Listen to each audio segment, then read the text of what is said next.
Bismillahirrahmanirrahim. Assalamualaikum warahmatullahi wabarakatuh. Alhamdulillahirabbil alamin. Asyhadu an la ilaha illallah wa asyhadu anna Muhammadar Rasulullah. Allahumma shalli ala Muhammad wa ala ali Muhammad. Rabbi shrah li sadri wa yassir li amri wahlul 'uqdatam min lisani yafqahu qawli. Assalamualaikum sahabat salihah semuanya, dimanapun berada. Puji syukur kehadirat Allah Subhanahu wa Ta'ala yang telah memberikan kita limpahan rahmat dan karunia-Nya sehingga kita masih dapat berjumpa dengan bulan yang penuh dengan kemuliaan, yaitu bulan Ramadan. Salam serta selawat semoga selalu tercurah kepada Nabi Allah Muhammad Sallallahu Alaihi Wasallam yang syafaat beliau kita sangat nantikan di yaumul akhir nanti. Oke teman-teman, sebagai muslimah kita tentu sudah ikut sangat menanti bulan yang suci ini, bulan Ramadan yang sangat kita nanti di antara 11 bulan lainnya. Nah, alhamdulillah kita diberikan kesempatan untuk berjumpa lagi dengan bulan Ramadan. Apa nih persiapan teman-teman semuanya? Tentu kita semua ingin memaksimalkan amalan kita di bulan Ramadan ini. Nah, tapi sebagai perempuan ada beberapa waktu yang membuat kita harus libur dalam beberapa ibadah karena kedatangan tamu bulanan ya. Seperti itu ya semuanya. Nah, apa aja yang bisa kita lakukan agar dapat tetap produktif beramal, tetap memaksimalkan amalan kita di bulan Ramadan saat haid atau saat sedang datang bulan. Kira-kira apa aja ya? Nah, sebenarnya banyak hal yang bisa kita lakukan.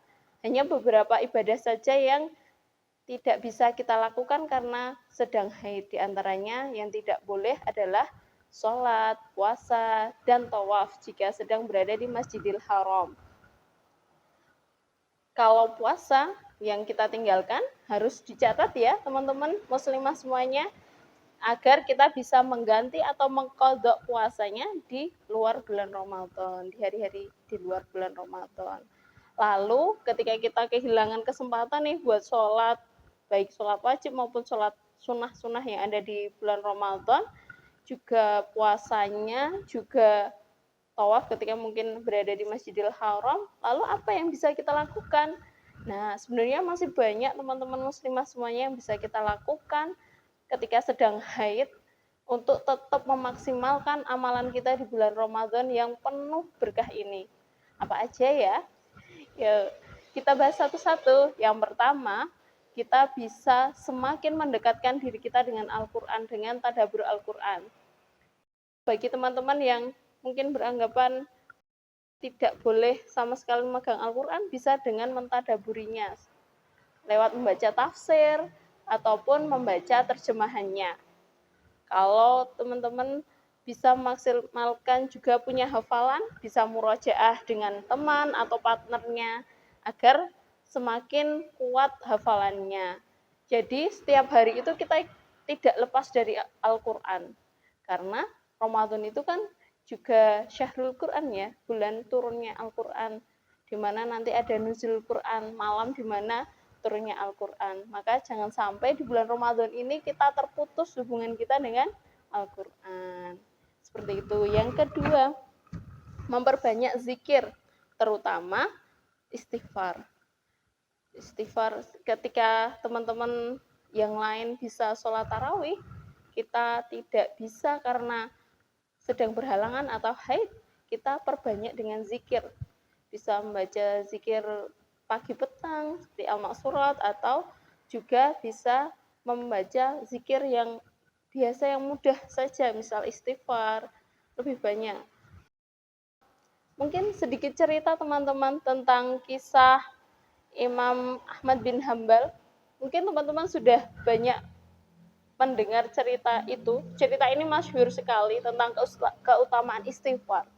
Ketika itu beliau Imam Ahmad bin Hambal itu tiba-tiba sangat tergerak hatinya untuk pergi ke Basrah. di sana, padahal tidak ada kepentingan apapun di sana. Jadi beliau hatinya tiba-tiba tergerak untuk pergi ke Basrah, lalu beliau segera ke sana, segera pergi ke Basrah itu. Kemudian di sana beliau berhenti di sebuah masjid. Karena dulu belum ada sosial media ya, belum ada foto seperti sekarang. Orang-orang di Basrah tidak tahu bahwa beliau ini adalah ulama terkenal, ulama yang masyhur, Imam Ahmad bin Hambal gitu. Ketika di masjid itu setelah selesai sholat berjamaah, beliau sebenarnya gampangnya numpang istirahat dulu di masjid. Tapi dengan takmir masjidnya itu tidak, bukan takmir ya, mungkin penjaga masjidnya itu disuruh minggir gitu karena mau dibersihkan atau ditutup, tidak boleh di situ gitu. Sampai beliau harus keluar dari masjid itu.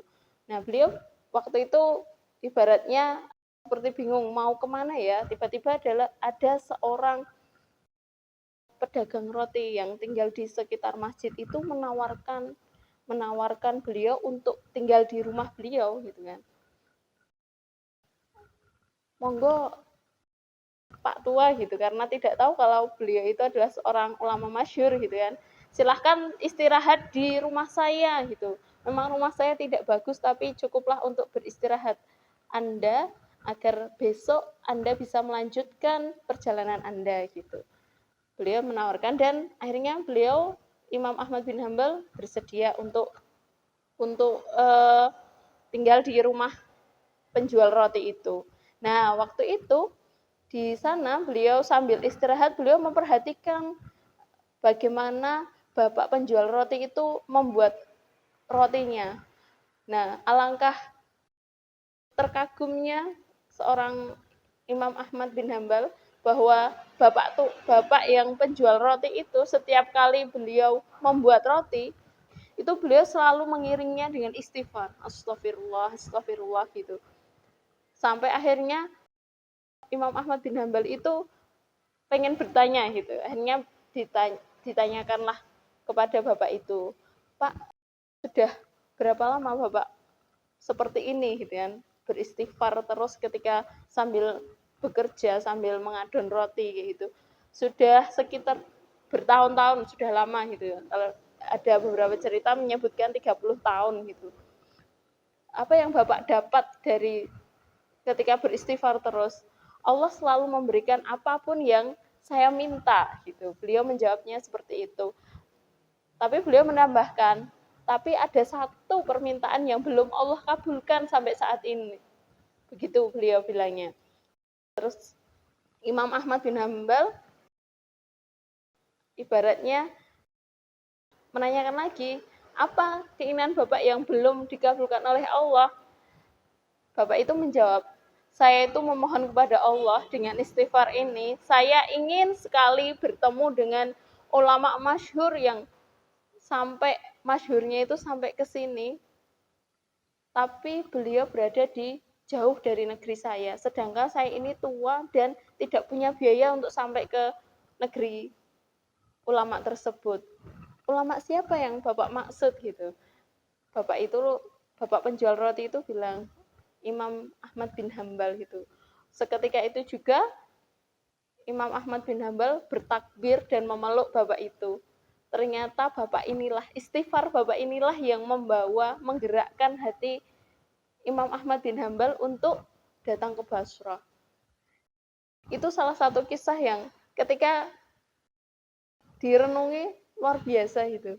Amalan zikir yang mungkin ringan ya menurut kita gitu kan, astagfirullah, astagfirullah, di sela-sela kegiatan kita ternyata itu bermakna luar biasa gitu kan. Bisa jadi itu jadi referensi amalan kita ketika sedang haid, teman-teman muslimah semuanya. Terus apalagi yang bisa kita lakukan?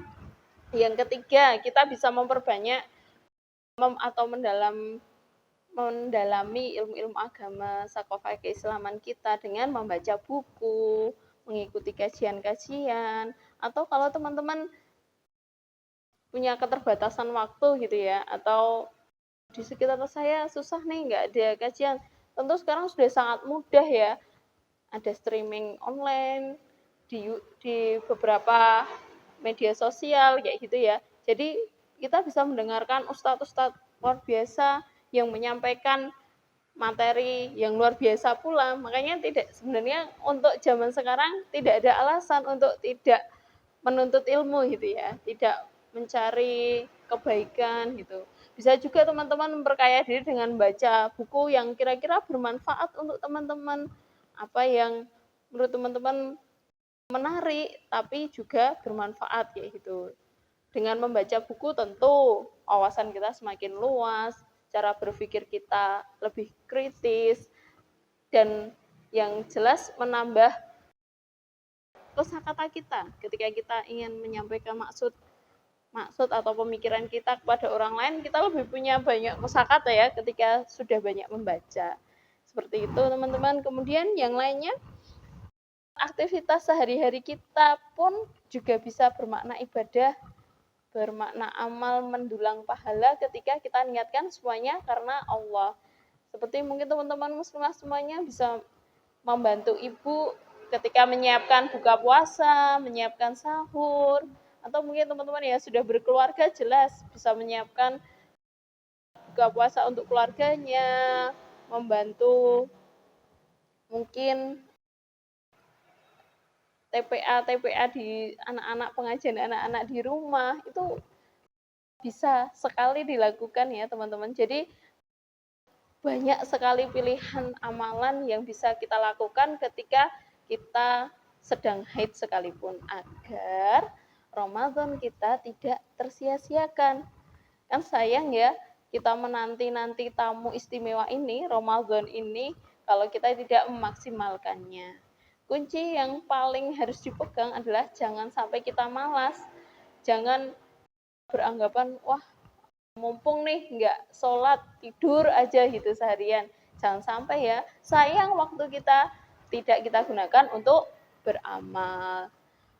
Mungkin seperti itu teman-teman sharing kita pada kesempatan kali ini. Semoga bisa menambah semangat teman-teman, semangat kita semua untuk menjalani Ramadan ini lebih berarti lagi. Dan semoga menginspirasi teman-teman untuk menjadi pribadi yang lebih baik lagi, terutama di momen Ramadan ini. Sekian dari saya, kurang lebihnya mohon maaf. Wassalamualaikum warahmatullahi wabarakatuh.